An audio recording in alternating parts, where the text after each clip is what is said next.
Au nom du Père et du Fils et du Saint-Esprit. Amen. Que la paix et la joie du Christ ressuscité soient toujours avec nous tous. Bien, chers frères et sœurs, en Jésus-Christ, nous continuons la lecture de la Bible. Nous sommes dans le livre de la Genèse, sur le chapitre 25. C'est à propos de la mort d'Abraham et ses descendants. Continuons la lecture et la méditation. Je suis Marie-Louise Omomalalongo.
Abraham prit encore une femme et elle s'appelait Ketura.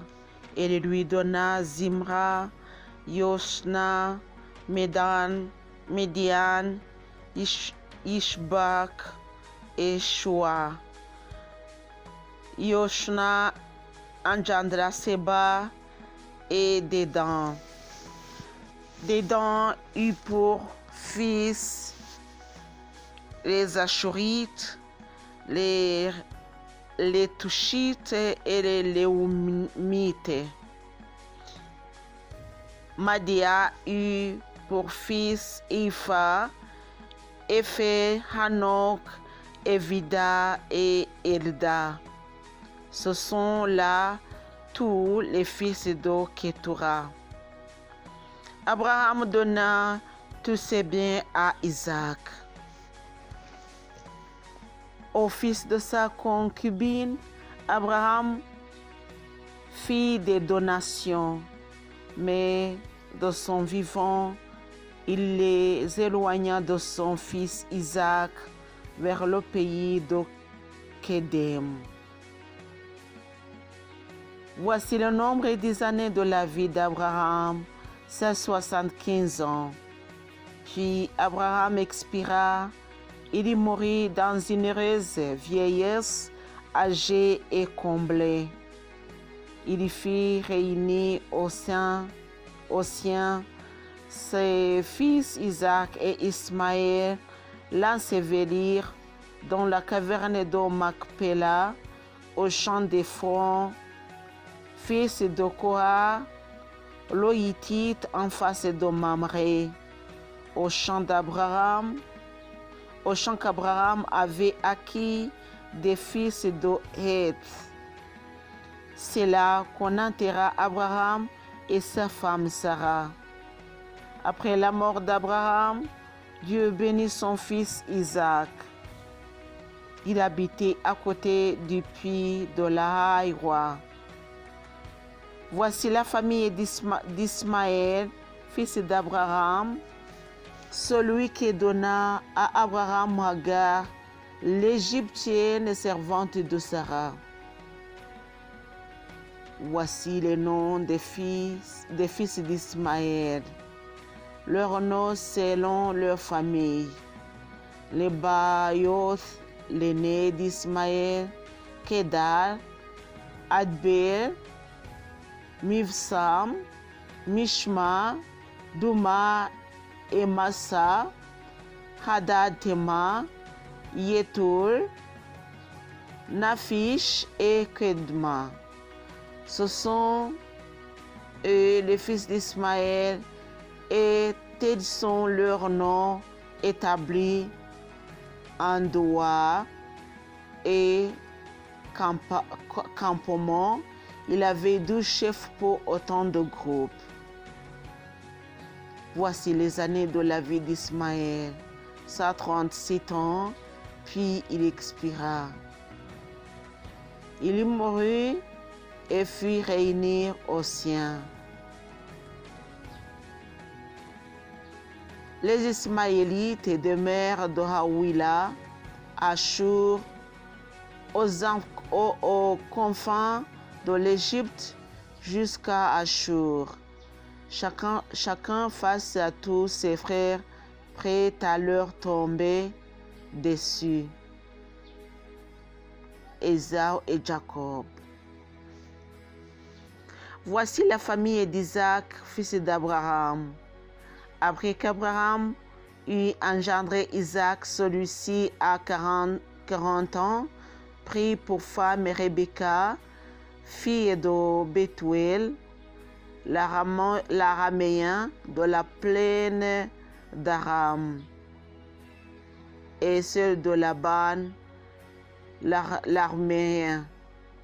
Isaac implora le Seigneur pour sa femme, car elle était stérile. Le Seigneur eut pitié de lui, sa femme Rebecca devint enceinte. Mais ses fils se heurtaient en son sein et elle s'écria: si en est ainsi, à quoi suis-je bonne? Elle alla consulter le Seigneur qui lui répondit: deux nations sont dans ton sein, deux peuples se détacheront de tes entrailles.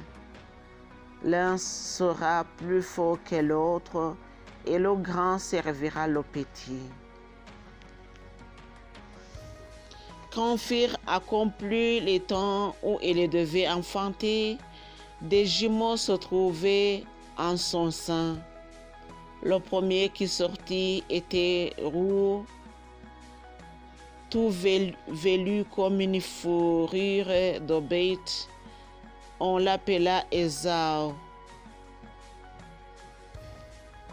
Son frère sortit ensuite, la main agrippée au talon d'Ésaü. On l'appela Jacob.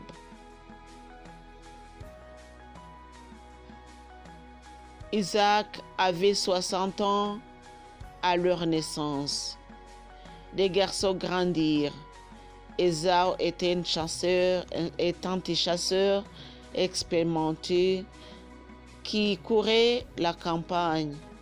Jacob était un enfant raisonnable qui habitait sous les tentes.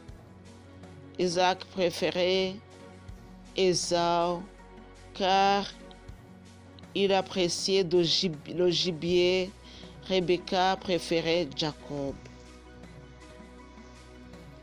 Un jour, que Jacob préparait un brouet, Ésaü revint des champs. Il était épuisé et dit à Jacob: laisse-moi avaler de tout ce roux-là, car je suis épuisé. C'est pourquoi on l'appela Édom, c'est-à-dire le roux. Jacob répondit: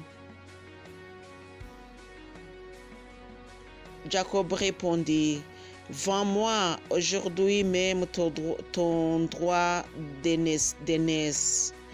Ésaü reprit: voici que je vais mourir. À quoi bon mon droit d'aînesse? Jacob dit: aujourd'hui même, jure-le-moi. Ésaü le lui jura. Il vendit son droit d'aînesse à Jacob, qui lui donna du pain et du brouet de lentilles. Il y mangea et but. Il se leva et partit. Ésaü méprisa son droit d'aînesse. Telle est la parole de Dieu. Chers amis, plus tard, nous verrons comment Ésaü est devenu le serviteur de son petit frère, puisqu'il a vendu à lui son droit d'aînesse. Ce qui veut dire que si tu es le plus grand, tu dois respecter et tu dois aussi reconnaître que tu es quelqu'un de valeur. Tu dois reconnaître ta valeur et aussi remercier le Seigneur qui t'a mis à cette hauteur, si je dirais, à cette hauteur, parce que il y a pourquoi il a choisi toi pour naître le premier. Tu es l'aîné de ta famille et il y a pourquoi. Tu dois être aîné dans ton cœur. L'aîné dans ton cœur, c'est-à-dire garder la droiture. Alléluia. Garder la droiture, respecter les commandements de Dieu. Alléluia. Ainsi, tu seras le premier-né. Alléluia. Même si tu es le dernier-né de ta famille, mais tout en respectant les commandements du Seigneur, tout en faisant sa volonté, tu seras le premier-né. Alléluia. Mes chers frères et sœurs en Jésus-Christ, c'est pas facile de comprendre avec la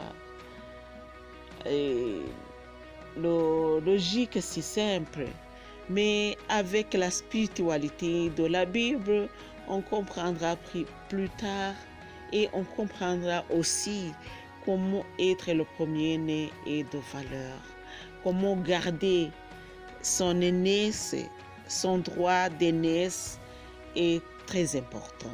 Alléluia, c'est très important.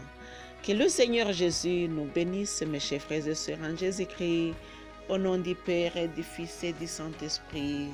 Amen.